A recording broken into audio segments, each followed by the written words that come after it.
Hi friends, எல்லாருக்கும் வணக்கம். எல்லாரும் எப்படி இருக்கீங்க? எல்லாரும் நல்லபடியாக இருக்கிறதுக்கு நான் கடவுளை வேண்டிக்கிறேன். எல்லாருக்குமே ஜெய் ஜெகநாத் நமஸ்கார். இன்று பிறந்தநாள் திருமண நாள் கொண்டாடும் அனைவருக்கும் நல்வாழ்த்துக்கள். எல்லாரும் எப்போதும் ஹாப்பியாக இருங்க.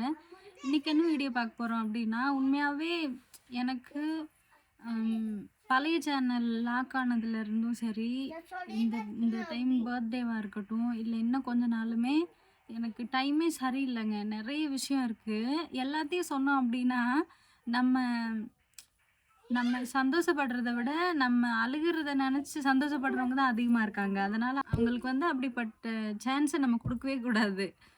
அதுவும் இல்லாம எல்லாருக்குமே எல்லாரோட வாழ்க்கையில சந்தோஷம் மட்டும் இருக்கு, கஷ்டம் இல்ல அப்படின்னு இல்லல்ல. சந்தோஷம் இருக்கும்போது அதையும் மேனேஜ் பண்ணி ரன் பண்ணுவாங்க. கஷ்டம் வரும்போது அத எப்படி சால்வ் பண்றதுன்னு யோசிச்சு அப்படியும் ரன் பண்ணுவாங்க. அப்படி இருக்கும்போது நெறைய இருந்துச்சு. நெறைய பேர் என்னோட சேனல் ரெக்கவரி ஆகாம நான் புது சேனல் ஓப்பன் பண்ணும்போதுமே நெறைய சொல்லியிருந்தீங்க. எப்படின்னா, ஃபீல் பண்ணாதீங்க. உங்களால முடியும். நாங்க சப்போர்ட் பண்றோம். ஆனா, ஒரே ஒரு பெரிய பிளெஸ்ஸிங் என்னன்னா, நான் கஷ்டப்படும்போதும், சந்தோஷப்படும்போதும் எல்லாத்துலயுமே நீங்க சப்போர்ட் பண்றீங்க. உங்க எல்லாருக்கும் ரொம்ப நன்றி. என்னோட பிறந்தநாள் அன்னைக்கு நான் ஷார்ட்ஸ்ல சொல்லியிருப்பேன்ல, நாங்க ஒண்ணு நெனச்சு போனோம். அது ஒண்ணு நடந்தது. நான் அத பத்தி ஷேர் பண்ணலான்னு இருந்தேன். ஆனா, அதுக்கு முன்னாடி ஒரு பெரிய விஷயம். என்னன்னா, எனக்கு ஒரு கமெண்ட் வந்திருந்தது. மீரா அப்படிங்கிறவங்க பண்ணியிருந்தாங்க. என்னன்னா, தமிழ்களின் பீகார் அந்த புனிதா அக்கா இருக்காங்கல்ல, அவங்களோட லாஸ்ட் வீடியோ கொஞ்சம் பாருங்க. உங்களுக்கு சப்ஸ்கிரைபர் அதிகமா இருக்காங்க. சப்போர்ட் கொஞ்சம் கிடைக்கலாம். சப்போர்ட் பண்ணுங்க அப்படின்னு இருந்தது. நான் கேட்காம எனக்கு சப்போர்ட் பண்ணாங்க. அது ஒண்ணு. அதுக்குமே ஒரு பெரிய நன்றி கடன் இருக்கு. இன்னொன்னு நான் இப்ப தான் கொஞ்ச நேரத்துக்கு முன்னாடி அந்த வீடியோவ பார்த்தேன். நான் அந்த வீடியோ பார்க்கும்போது என்ன நினைச்சேன் அப்படின்னா, எங்க ஊர்லயுமே எங்க ஊரு ஆமா, எங்க ஊருக்குள்ளே ஒரு அக்கா. அவங்கள கல்யாணம் பண்ணி குடுத்தது ஒரு 2 ஊர் தள்ளி. அரேஞ்ச் மேரேஜ் தான். சொந்தக்காரங்களுக்குள்ளே கல்யாணம் பண்ணியிருந்தாங்க. அவங்களுக்கு ஃபர்ஸ்ட்டு ஒரு பையன் பிறந்திருந்தான். அவனும் அப்படிதான். இப்ப கூட நல்ல வள வளர்ச்சி இருக்கு. ஆனா உட்கார முடியாது, நடக்க முடியாது, அவனா சாப்பிட முடியாது. அந்த மாரி நெறைய இருக்கு. அவங்களோட ஹஸ்பண்டுமே ஃபாரின்ல வேலை செய்றாங்க. ஆனா அந்த அக்கா அதனால வேற எங்கேயுமே வேலைக்கு முடியாது. சில நாள் அம்மா வீட்ல வச்சிருந்து பார்ப்பாங்க. சில நாள் பக்கத்துல வச்சிருந்து பார்ப்பாங்க. என்ன இருந்தாலும் எப்படி குழந்தை பிறந்தாலுமே இன்னொருத்தவங்ககிட்ட நம்ம குடுக்க முடியாது இல்லைங்களா? ரொம்ப சின்ன வயசுல இருந்தே மண்ணுக்குள்ளலாம் நிக்க வச்சா கால் கொஞ்சம் ஸ்ட்ராங்கா இருக்கும். இந்த மாரி எல்லாமே ட்ரை பண்ணாங்க. ஆனா எதுவுமே முடியல. இப்போ தனியா ஒரு ரூம்குள்ள விட்டுட்டோம் அப்டின்னா, ஒரு மூலையில அரிசியோ, இல்ல ஏதாவது ஒண்ணு இருந்தா கூட அவங்க கொட்டிருவாங்க. அவங்களோட தங்கச்சி இப்ப 10த் படிக்கிறா அப்டின்னா, கண்டிப்பா அ அந்த பையன் படிச்சிருந்தா 11த், 12த் இந்த மாரி படிக்கணும். அந்த வயசு. ஆனா இப்ப வரைக்குமே வச்சு அவங்க அம்மா தான் கேர் பண்ணிக்கிறாங்க. என்ன இருந்திருந்தாலும் ரொம்ப கஷ்டப்படுவாங்க இல்லைங்களா? அந்த அக்கா வீடியோல சொன்னது அவங்களோட தங்கச்சிக்கு ஒரு குழந்தை இருக்கு. அதே மாரி நடக்க முடியாது, உட்கார முடியாது, சரியா சாப்பிட முடியாது. ஒருத்தவங்க கேர் பண்ணிக்கிட்டா தான். அந்த மாரி ஒரு குழந்தை அவங்களுக்கு ட்ரீட்மெண்ட் பண்றதுக்காக அங்கேயும் இங்கேயும் கடன் வாங்கி, அது வட்டிக்கு மேல வட்டி ஆகி, அவங்க அந்த குழந்தையோட அப்பாவ பேச்சுவார்த்தையில கேட்கறதும் இல்லாம சட்டைய பிடிக்கிறது, திட்டுறது. கொஞ்ச நாளைக்கு தான் கடன் குடுத்தவங்களும் நம்ம பேச்ச கேட்பாங்க இல்லைங்களா? அதுக்கப்புறம் ரொம்ப பெருசாகவும் சட்டைய பிடிச்சு திட்டுறது இந்த மாரி இருக்கிறனால சூசைட் பண்ணிட்டாங்க. அதுக்காக அந்த குழந்தையும் பார்த்துக்கணும், கடனும் குடு கடனும் கட்டணும் அப்படிங்கிறதுக்காக இவங்க ஃபாரின் போயிருக்காங்க. அங்க போய் பாத்ரூம்ல இருந்து விழுந்து கழுத்துல பெரிய அடி. இப்போ அவங்களோட ஒய்ஃப்க்கு. அந்த புனிதா அக்காவோட தங்கச்சிக்கு. உண்மையாவே எனக்கு இப்போ இருக்கிற கெட்ட நேரத்துல என்னால இந்த சிச்சுவேஷனே சமாளிக்க முடியல. ஆனா அவங்க எப்படிலாம் இருப்பாங்க அப்படிங்கிற மாதிரி இருக்கு. சத்தியமா அப்பா! உண்மையாவே ஒருவேள இந்த மாதிரி டைம்ல அ ஹஸ்பண்ட் இருந்து ஒரு சப்போர்ட்டா இருக்கிறது வேற மாரி இருக்கும். யாருமே இல்லாம இவங்க வேற இங்க இருக்காங்க. அவங்களுக்கு இன்னொரு அக்கா இருந்த மாரி வீடியோல பேசுனாங்க. அவங்க அவங்க வீட்டையும் பார்க்கணும்.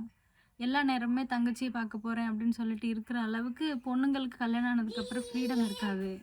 இந்த மாதிரி ஒரு பிரச்சனையில இருக்குன்னு சொல்லிட்டு ஹெல்ப் கேட்டிருந்தாங்க. அவங்களோட வீடியோல ரைட் சைடு கார்னர்ல அவங்களோட ஸ்கேனர் ஒண்ணு ஆட் பண்ணியிருந்தாங்க.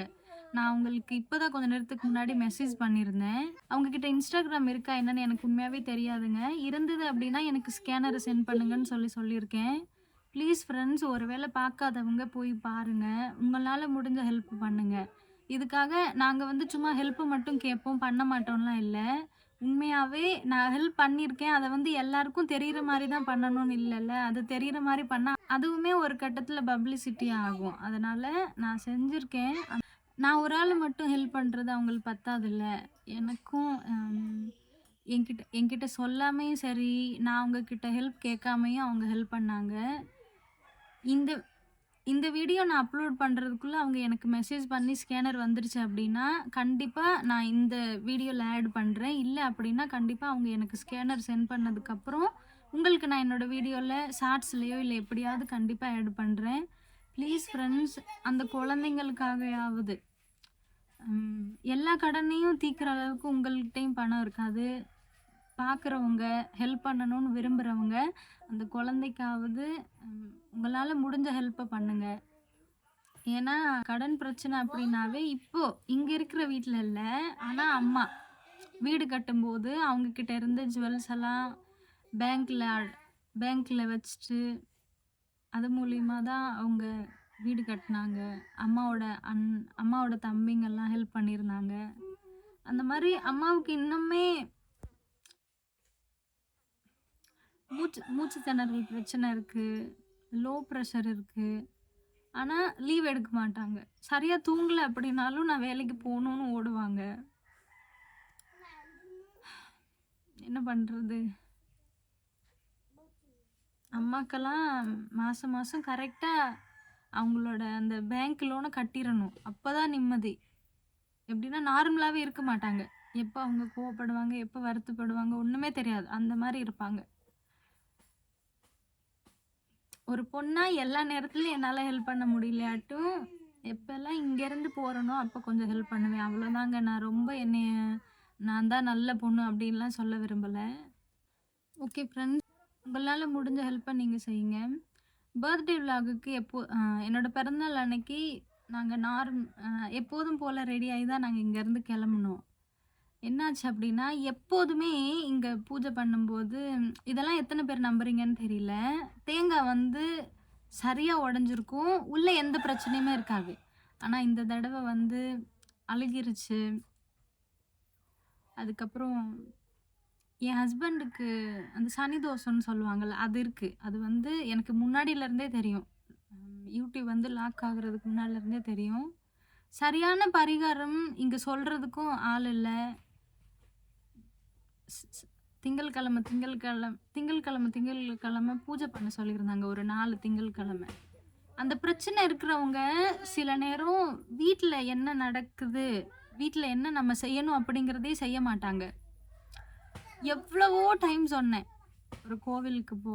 அந்த ஒரு 4 திங்கள்கிழமை முடிச்சிரு. ஏன்னா யாருக்கு இருக்கோ அவங்க தான் இங்க செய்யணும்னு சொல்றாங்க. ஆனா நம்ம ஊர்ல எனக்கு, என் அண்ணனுக்கெல்லாம் இருக்கும்போது அம்மாலாம் போய் விளக்கு போட்டுருக்காங்க. ஆனா இங்க வந்து அவர் தான் செய்யணும். அத செய்யல. இப்போ கொஞ்சம் அதிகமாயிடுச்சு.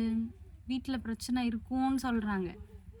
ஒரு நேர்த்திக்கடன் ஒண்ணு சொல்லியிருக்காங்க. அத செஞ்சதுக்கு அப்புறம் வேணா நான் உங்ககிட்ட சொல்றேன். இப்போ சொல்றது சரியா வருமா என்னன்னு தெரியல. பௌர்ணமி இல்லாட்டி அமாவாசை டைம்ல அந்த ஒரு நேர்த்திக்கடன் நாங்க செய்யணும். அத வந்து ரொம்ப டிலே பண்ணோம் அப்டின்னா, எனக்கும் அவருக்குள்ளயுமே பெரிய விரிசல் கூட ஆகுங்களாம். அது வந்து நான் தான் தப்பு செஞ்சேன், நீ தான் தப்பு செஞ்ச, உன் மேல தான் தப்பு, என் மேல தான் தப்புன்னு யாரையும் எதையும் சொல்ற மாரியும் வராதுங்களாம்.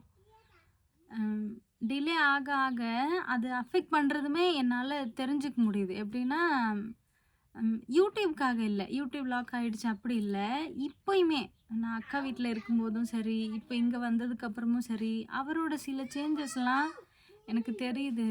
அதிகமா ஏதாவது பேசுனா 2 பேருக்குள்ள ரொம்ப சண்டை வருது. சில நேரம் எனக்கு கொஞ்சம் பயமா இருக்கு. அதனால கொஞ்சம் இப்படி இருக்கு. சிச்சுவேஷன் சுத்தமா சரியே இல்ல. எத்தன பேரு இத போய் என்னம்மா நம்பிட்டு இருக்கேன்னு சொல்லி நெனைப்பீங்க. பக்கத்துல இருந்து அனுபவிக்கிறனால சொல்றேன். என்னால நம்பாம இருக்க முடியல. ஒரு சில நேரம் அவரே சந்தோஷமா இருக்கிறவரு, ஒரு சில நேரம் எப்படி மாறுறாருன்னே தெரிய மாட்டேங்குது. அந்த மாரி ஒரு சிச்சுவேஷன்ல இருக்கேன். இன்னும் கொஞ்ச நாளைக்கு அதுக்கப்புறம் நல்லாருக்கும். இங்க வேற தொடர்ந்து 4, 5 நாள் மழை இருக்கும்னு சொல்லியிருக்காங்க. நேத்து இருந்தது. இன்னைக்கு வந்து மேகமூட்டமா மட்டும் தான் இருக்கு. இன்னைக்கு மழை இல்ல. இப்படியே போகுதுங்க லைஃப். எந்த பிரச்சனை வேணாலும் இருக்கு, விளக்கு பரிகாரம் பண்ணிக்கலாம் அப்படிங்கிறது வேற. ஆனா, எப்படி வேணாலும் விரிசல் ஆகலாம் அப்படின்னு சொல்லும்போது உயிரே இல்ல எனக்கு. ஏன்னா, இவ்ளோ தூரத்துல இருந்து வந்து நான் வாழ்றது எப்படி அப்பா, அம்மாக்கு கஷ்டமா இருக்கோ, அந்த மாரி நான் சரியா வாழணும் இல்லைங்களா? அத எப்படியுமே டெய்லி யோசிக்காம இருக்க மாட்டாங்க. எனக்கு கொஞ்சம் டைம் சரியில்ல. எந்திரிக்கிறோம், வேலை செய்றோம், அத பத்தி நெனைக்கிறோம். மறுபடியும் ஈவினிங் வேலை செய்றோம், குளிக்கிறோம், வீட்டு வேலை, தூங்குறோம். இந்த மாதிரி இருக்கு. நெறைய பேருக்கு இந்த மாரி நடந்திருக்கலாம். யாருக்குமே நடந்திருக்காதுன்னு சொல்ல வரல. அதுக்காக இப்படியெல்லாம் பிரச்சனை இருக்குன்னு ரொம்பவும் அழுகுற ஆள் இல்ல. எனக்கும் கஷ்டமா இருக்கும் இல்லைங்களா? அதனால கண் கலங்கி பேசியிருப்பேன். ஆனா, அதுக்காக அப்படியே கிடக்கணும், அத பத்தி யோசிக்கணும்னு இல்ல. சில நேரம்லாம் 2 பேருக்குள்ள பேச்சுவார்த்தையே இல்லாம இருக்கிறது தான் நல்லதுங்கிற மாரி இருக்கேன் உண்மையாவே. ஏன்னா, டெய்லியும் நைட்டு தூங்கும்போது அவரும் ரிலாக்ஸா இருக்கணும், நானும் ரிலாக்ஸா இருக்கணும். அத இதையும் போய் போட்டு மண்டையில குழப்பிட்டு இருந்தோம் அப்படின்னா, எங்க 2 பேருக்குள்ள நிம்மதியே போயிரும். அதனால அந்த மாதிரி போயிட்டுருக்கு இப்போ.